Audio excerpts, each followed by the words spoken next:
Greetings. I am Christopher Cook, your Chief of Police here with another edition of our weekend on-the-job video series. You know, the holidays are behind us. The kids look like they're headed back to school. We got to get back to work. Weather's been pretty nice around here as well, and your White Settlement Police Department has been working hard over the past week. So let me get started here with some of the events that occurred over the past 7 days or so.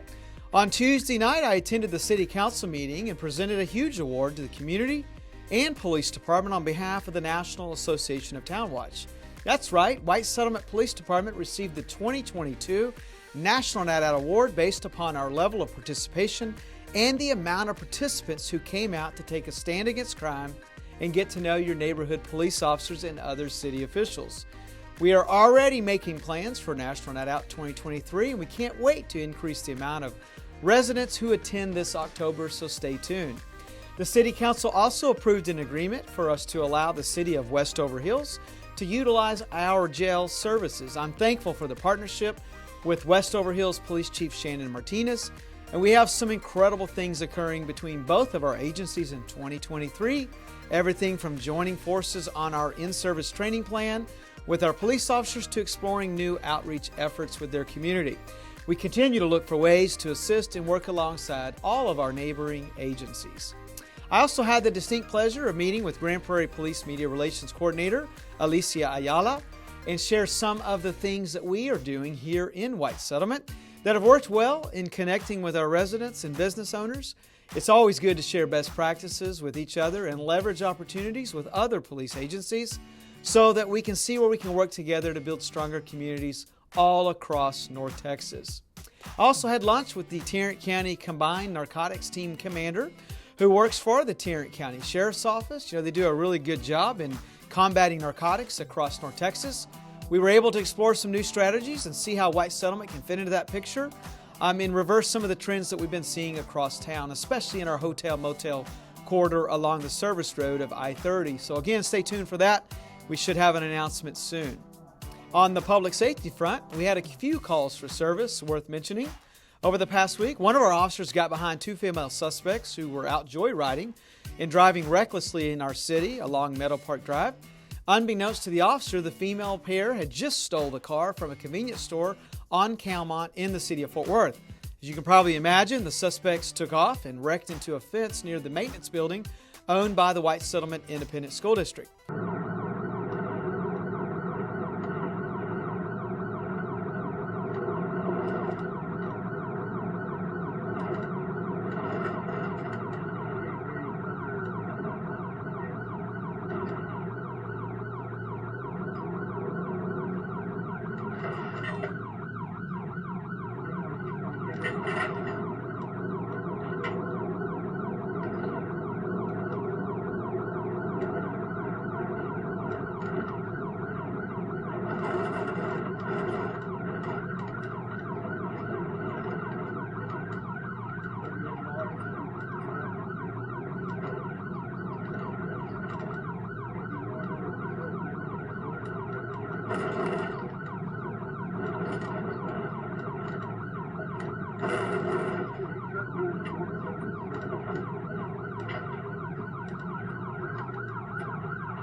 As officers quickly set up a perimeter in the area, unfortunately the two were unable to be located that evening.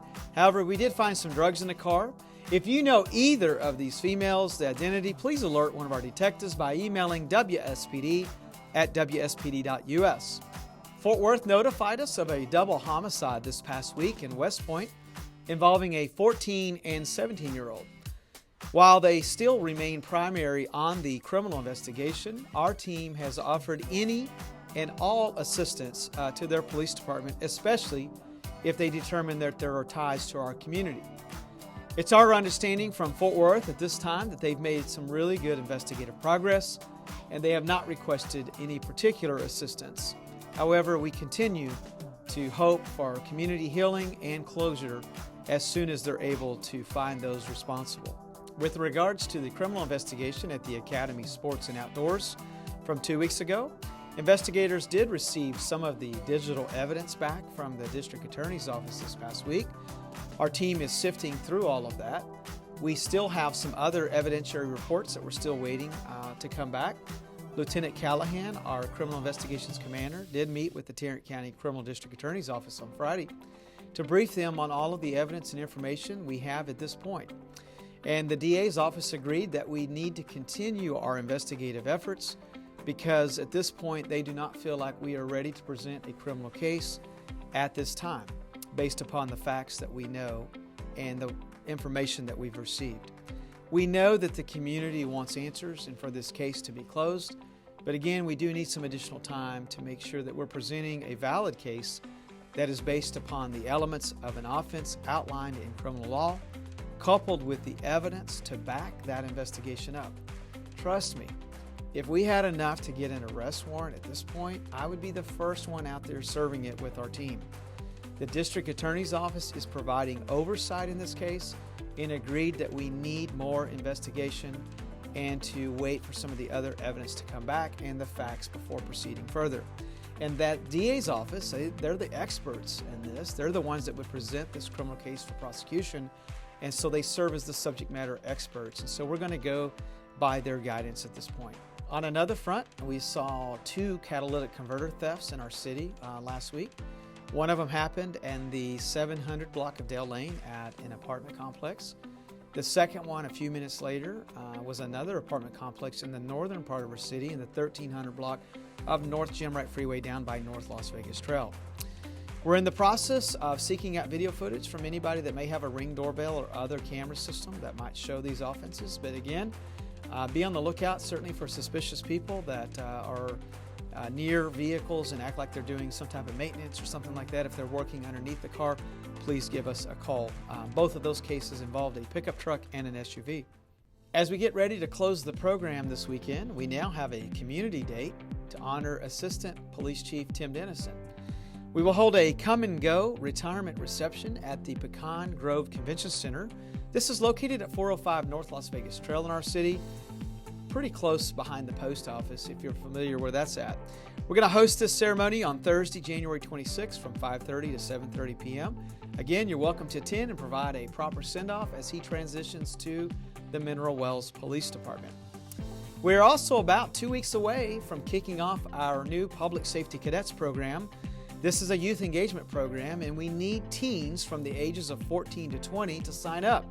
So if you know a kid who has an interest in becoming a police officer, this program's for them. And the best part about it, if they are able to complete our program and meet with us weekly and meet our hiring qualifications once they become of age, I will personally guarantee them a job interview when we have a vacancy. So that's pretty cool. Our first meeting, again, Public Safety Cadets, kicks off on Tuesday, January 24th at 6 p.m. If you'd like to pick up a paper brochure, we have them available in our lobby. On another community engagement endeavor, our second Citizens Police Academy class kicks off on Wednesday, January 25th at 6 p.m. We're going to meet for 13 weeks, and you get an opportunity to ride out with police officers and learn about what we do. So please email us at wspd@wspd.us to sign up for this class or inquire about any of the other community engagement programs that we have. Well, that's all, folks, for this week's On the Job series. On behalf of our team here at White Settlement Police Department, we hope you have a fantastic week. Thank you so much for tuning in and for your continued support. Have a blessed day, and we will see you soon.